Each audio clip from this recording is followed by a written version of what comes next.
Hi, നമുക്കൊരു special മാങ്ങ carrot അച്ചാർ ഉണ്ടാക്കിയാലോ? എങ്ങനെയാണ് ഉണ്ടാക്കണമെന്ന് നോക്കാം. നല്ല ചൂടായ പാനിലോട്ട് ആവശ്യത്തിന് എണ്ണ ഒഴിച്ച് കൊടുക്കാം. അതിനകത്ത് നമുക്ക് മാങ്ങയും ക്യാരറ്റാണ് നമ്മുടെ മെയിൻ ഇൻഗ്രീഡിയൻറ്റ്. ഇത് രണ്ടും നീളത്തിലരിഞ്ഞ കേട്ടോ നമ്മൾ ഉപയോഗിക്കണേ.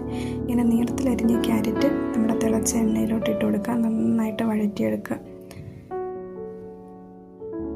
നന്നായിട്ട് വഴണ്ടി വരുന്ന ക്യാരറ്റിലോട്ട് നീളത്തിലരിഞ്ഞ് വെച്ച നമ്മുടെ മാങ്ങയും കൂടി ഇട്ട് കൊടുക്കുക. എന്നിട്ട് ഇത് രണ്ടും കൂടെ നന്നായിട്ടൊന്ന് വഴറ്റി മൂത്ത് വെന്ത് വരത്തക്ക രീതിയിൽ ആക്കിയെടുക്കുക.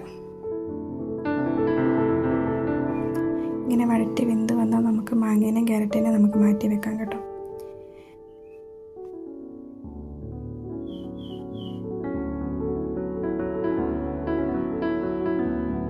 ഈ സെയിം പാനിലോട്ട് തന്നെ ആ എണ്ണയിലോട്ട് കടുക്, ഉലുവ ഇത് രണ്ടും ഇട്ട് പൊട്ടിച്ചെടുക്കാം.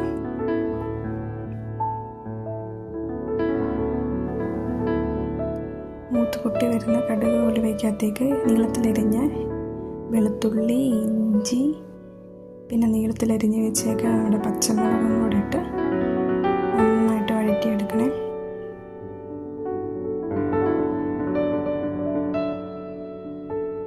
പച്ചമുളക്, ഇഞ്ചിയൊക്കെ നിങ്ങളുടെ ആവശ്യത്തിന് എരിവിനനുസരിച്ച്. പിന്നെ നമുക്ക് കുറച്ച് കറിവേപ്പില കൂടി ഇട്ട് നന്നായിട്ട് മൂപ്പിച്ചെടുക്കാം. ഇങ്ങനെ മൂത്ത് വരുമ്പോഴത്തേനും നമ്മുടെ സ്റ്റൗ ഓഫ് ചെയ്യാം. ഇനിത്തിയുടെ ആവശ്യമില്ല.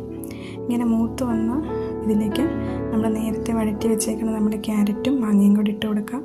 ആവശ്യത്തിന് ഉപ്പ്, ഞാനിവിടെ കല്ലുപ്പ് ഇട്ടേക്കണേ.